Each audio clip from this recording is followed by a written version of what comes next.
Nandun sa propet? Pangalan mo? Pangalan. Po, at ano po? Nora.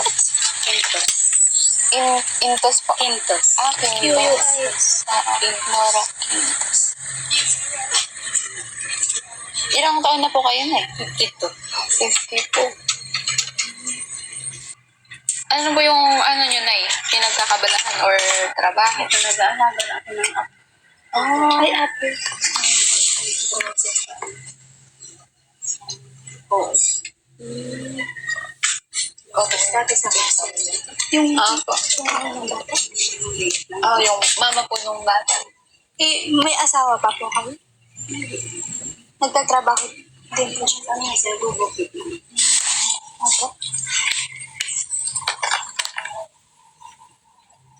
Kung baga dito, nanay, sa kalagayan ninyo, ano naman po yung mga suliranin o mga problema po na pang-araw-araw? Ang inaano ko yung pang-uwi ko dyan. Araw-araw ko na uwi. Ay, Kung baga po, Kalabanan ako. nagkakalabahan po tayo pala po. Nag-aalaga na ako sa nanay. Ay, pag dumadating na po dito yung nanay ng bata, umuwi na rin po kayo. Hindi. Ay, sa hapon. Nagsasunod. kamusta naman po na isang umaga sa mga pagkain, gano'n? Ayos naman pagkaon. Kung wala nakakaraos pa rin ako sa 3 beses sa isang araw. 3 beses pa rin po kayong nakakain. Nasasapatan pa rin po, ano na yun? Binibigyan naman niya ako. Ano ba? Mga hinain? Nay, matagal na rin po ba kayo? Oh, nung sanggol pa lang yan ay ako na nag-awa. Pinanganak siya. Nandito na po. Kailangan ko uwi ako.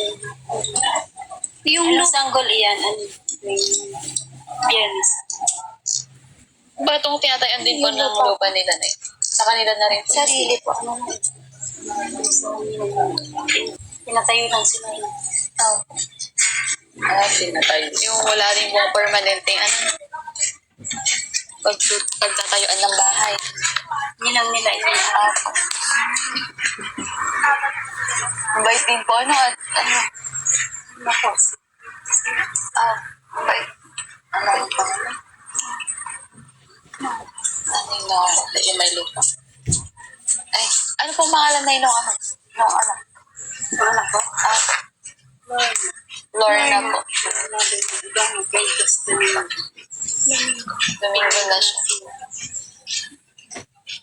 Pero sa dulo, nanay, kung ano naman po yung pinapangarap niyo. Kumbaga.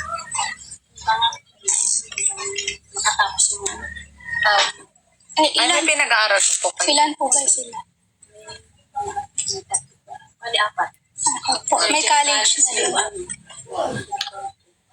Di sa Maria. At sa Basal pa po. Basal, Oo, ang layo pa.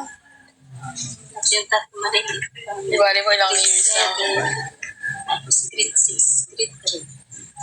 Matanda na kami nag-asawa. Yan, pangalay namin yung nanay yung Nakaka-relate si Rhea. Matanda na rin ako. Ang pangalawa nakatapos yung Wow. Ilan po yung anak namin, Nay? 6. Dalawa na yung nakatapos. Tapos pag-graduate na rin ko yung 3rd year. Pero kayo, Nay, doon sa Kalabunan na nga po. May sarili po kayong lupa doon. Pinalialan yun ba? Sabi po si ate lang din po yung nakikituloy ko umili. Meron din sa lupa din sa Bilas. Po. Ang layo lang ang lupa. Bigas. Pero kapag Nay, kapag may mga kalamidad, gano'n na dumarating, may mga bagyo, gano'n. Di ba po ba naapektuhan yung mga bahay na try nyo na rin po na maranasan yung or nasiraan ng bahay, mga gano'n. Yung maliit pa. Pero nito na po, Nay. Natanggalan lang ng buto. Kasi yung mga sagot. May mga part natin po na ano pang trabaho ng asawa niyo, Nay? Naggugulay, nagtatanim ng gulay lang siya. Ay, may ano po kayo? May gulayan po kayo? Kaya lang nag-upo pa lang kami ng lupa. Di paano yun ay kumbaga, ano, hati po kayo sa ano? Hindi, mas malaki sa... Magkano pa? 8,000. Ganun. Magbibigay pa rin po kayo doon sa mayroong may-ari doon sa lupa. Oo Kaya, Kumbaga sa ano ay tricycle boundary. Ano po yan? Plastic bottle. Nagbubukudos din sila. Ayun yung ate ko ang naghahandala doon. Ay, saan po siya nagtatrabaho ngayon? Ay, sa Askat po. Opisina po. Ay, sa Co-op. Ay, sino kaya doon? Paprang din pa. Kaya na din po siya lumayo, ano. Konsala po, handog na regalo. SK. Salamat po sa inyo. Salamat din. Merry Christmas po. Salamat po sa time. may pangkapi na. Bilang kong pasalamat din po namin na-interview din po namin. Picture kayo muna. Tapos palit. Tabi-tabi na kayo.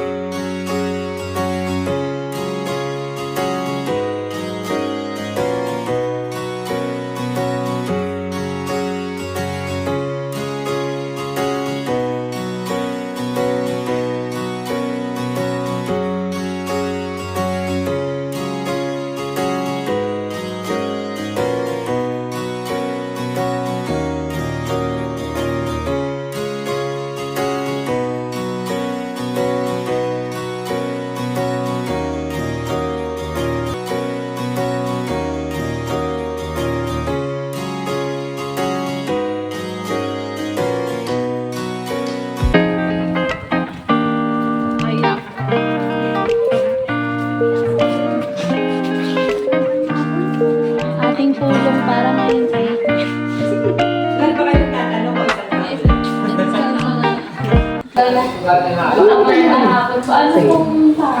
Ako si Kagawad Ian Bell Party. Bago lang.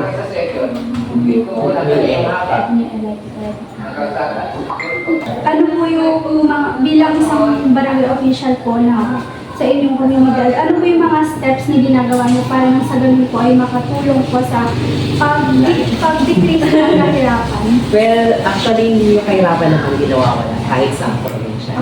So, para sa amin lang, syempre, hindi lang baguhan kami sa larangan ng politika.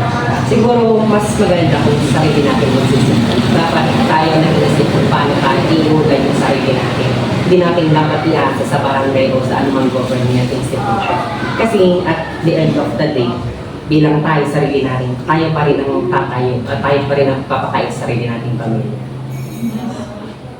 Mga programs related. Meron na po kayo mga... Programs, actually sa Monday pa lang first session namin. Ay, kung sa... Kaya yung programs and wala pa kami masasabihin kasi di pa kami nag-meeting.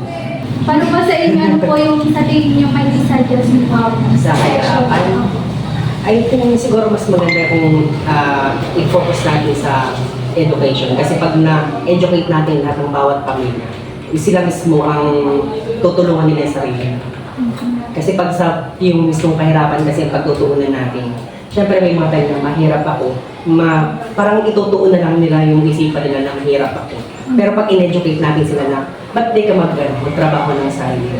Siguro, step by step, mas matutulungan mo yung sarili mo at the same time, pati yung community natin. Saka yung iba po kasi yung sabi po kasi nila ng research po, bakit daw pala tayo nakahirapin is yung mga pregnancy. Teenage pregnancy. Teenage pregnancy. E di, kumbaga po, ano yung magandang solution dito?